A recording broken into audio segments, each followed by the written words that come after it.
Hello friends, welcome back to BST Pathshala. अगर आपने मेरे चैनल को सब्सक्राइब नहीं करा है तो आप सबसे पहले मेरे चैनल को सब्सक्राइब करें और बेल आइकन पर क्लिक करें ताकि आपको आगे आने वाली वीडियोस की नोटिफिकेशंस मिलती रहें।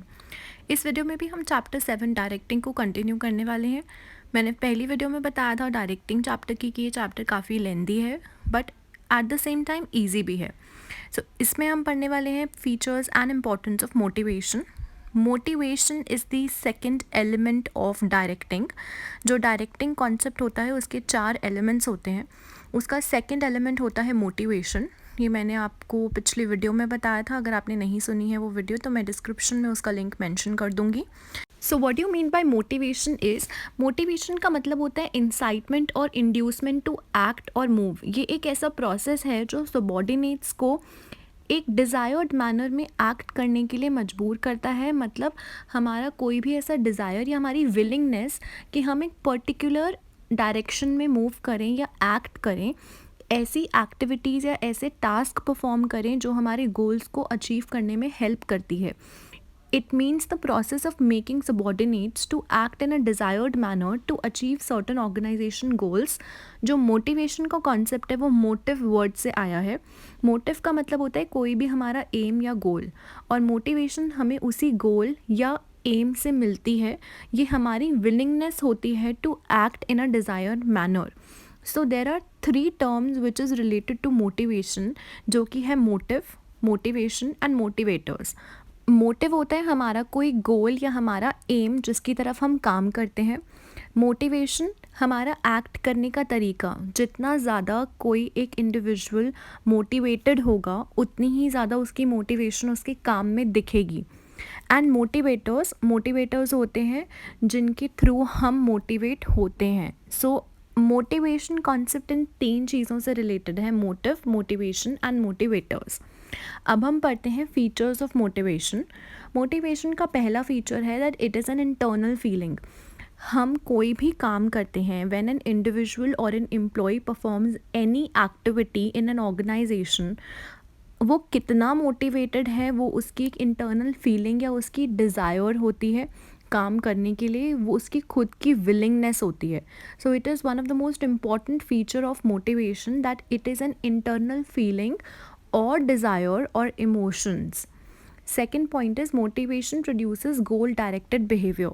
गोल डायरेक्टेड बिहेवियर का मतलब ये होता है कि अगर हमारा कोई गोल है, मतलब हमारा ये मोटिव है, हमें ये अचीव करना है, तो मोटिवेशन का फीचर ये है कि उससे हमारा बिहेवियर जो होगा वो इन्फ्लुएंस्ड होगा। सपोज से फॉर एन एग्जाम्पल, हम जैसे स्कूल में हैं और मैं ऐसा सोचती हूँ, कोई भी एक स्टूडेंट ऐसा सोचता है कि उसे 90% स्कोर करना है, वो उसका मोटिव है, तो उसका जो बिहेवियर होगा उसके मोटिव से डायरेक्टेड होगा। वो उसी तरीके से प्लानिंग करेगा, पढ़ाई करेगा और अपने रिजल्ट्स को शो करेगा। So the behaviour of a student whose motive is to score 90% will be, the behaviour will be directed towards that 90% goal. ऐसा नहीं होगा कि उसको लाने तो 90% है बट वो पार्टीज़ कर रहा है या वो घूम रहा है, पढ़ नहीं रहा, तो that is not a goal directed behaviour. Your goal is something else and your behaviour shows something else. This is not motivation. Next feature is motivation can be either positive और नेगेटिव। हम हमेशा ये बात करते हैं कि motivation हमेशा एक पॉजिटिव तरीका होता है कि हम एक पॉजिटिवली चीज़ की तरफ मोटिवेटेड हैं, बट मोटिवेशन जो होती है वो नेगेटिव भी हो सकती है। कई बार ऐसा होता है कि कुछ इंडिविजुअल्स होते हैं जो नेगेटिवली मोटिवेट करने की कोशिश करते हैं, that is which can be punishments. मतलब हम कोई भी जना कोई काम कर रहा है ये सोच के कि अरे मुझे ये पॉजिटिव चीज़ मिलेगी, मुझे रिवॉर्ड मिलेगा, that is a positive motivation. An employ is working because he और she thinks that he will be promoted और he will receive certain rewards, that is positive motivation। negative motivation is we are working towards the goal with a fear कि हम लोगों को demote कर दिया जाएगा या मेरी सैलरी कट हो जाएगी या मुझे कुछ डांट पड़ेगी सुपीरियर से। that is a negative motivation। the purpose is to motivate the employee। it can be either positive or negative। Last feature is motivation is a complex process. क्योंकि मोटिवेशन एक इनर फीलिंग होती है, हर एक employee जो होता है, human being और human resource is very complex to understand. वो किस चीज़ से मोटिवेट होते हैं, इट इज़ वेरी डिफ़िकल्ट, जिसके लिए हमने मैस्लोज थ्योरी ऑफ, मतलब जो हमारी थ्योरी है हायरार्की, हम आगे वाली वीडियो में पढ़ने वाले हैं, उसको भी डराइव करा, उसको भी पढ़ा उस थ्योरी को। सो फीचर होता है इसका ये कि कॉम्प्लेक्स प्रोसेस इसीलिए because it is very difficult for a superior to understand कि उसके सबॉर्डिनेट को किन तरीक़ों से या किस चीज़ से मोटिवेशन मिल सकती है। और हर एम्प्लॉय का नीड, हर एम्प्लॉय की रिवॉर्ड टेकिंग थिंकिंग और कैपेसिटीज़ डिफरेंट होती हैं। दैट इज़ वाई वो एक कॉम्प्लेक्स प्रोसेस है और ये हमारे 4 फीचर्स हैं मोटिवेशन के। So the next topic of this video is importance of motivation. पहला है मोटिवेशन हेल्प करता है to improve the performance level of employees as well as the organisation. एक सुपीरियर की रिस्पॉन्सिबिलिटी होती है कि वो अपने एम्प्लॉयज़ को या अपने सबॉर्डिनेट्स को मोटिवेट करे और उनकी परफॉर्मेंस को इम्प्रूव करने में हेल्प करे। जितना ज़्यादा एक एम्प्लॉय मोटिवेटेड होगा उतना ही बेटर वो परफॉर्म करेगा और उसकी जो परफॉर्मेंस होगी वो डे बाय डे इम्प्रूव होती रहेगी if the employee is motivated to work better or hard. Second point is motivation helps to change the negative attitude of employees to positive attitude so as to achieve the organizational behavior or organization goals. Motivation जो होता है वो help करता है एक employ के negative attitude को positive में बदलने के लिए। से फॉर एन एग्जांपल एक एम्प्लॉय है जो बहुत ज़्यादा नेगेटिव है अपनी जॉब की तरफ, अपनी खुद की कैपेबिलिटीज़ और कैपेसिटीज़ की तरफ, बट एक सुपीरियर ने उसको इस तरीके से मोटिवेट करा कि वो एक पॉजिटिव एटीट्यूड के साथ काम करने लग गया। सो motivation is very important to work towards the goals of the organization or to adapt to the organizational behavior।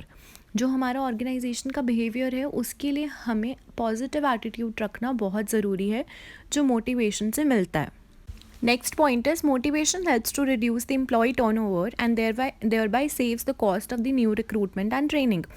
Employee turnover rate का मतलब होता है the number of employees leaving the organization every year और quarterly। जितने employees organization को छोड़ते हैं ज़्यादा उसको बोलते हैं employee turnover।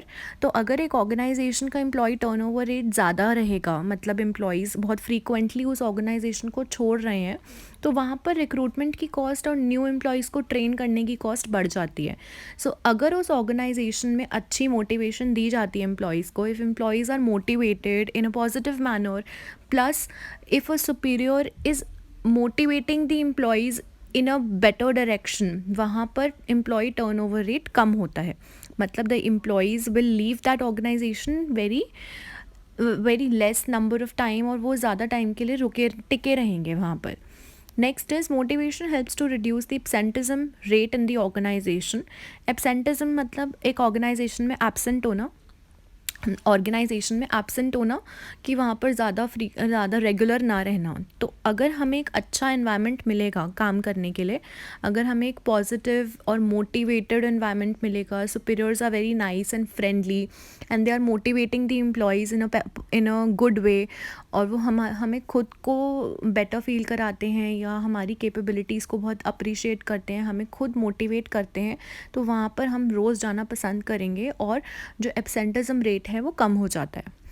Last point of the importance is it helps managers to introduce changes smoothly without much resistance from people.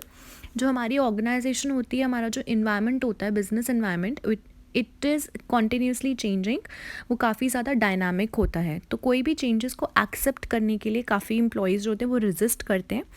Motivation help करता है इस चीज़ को रोकने में और एम्प्लॉयज़ को ईज़िली चेंजेस को एक्सेप्ट करने में motivation is very useful and very helpful.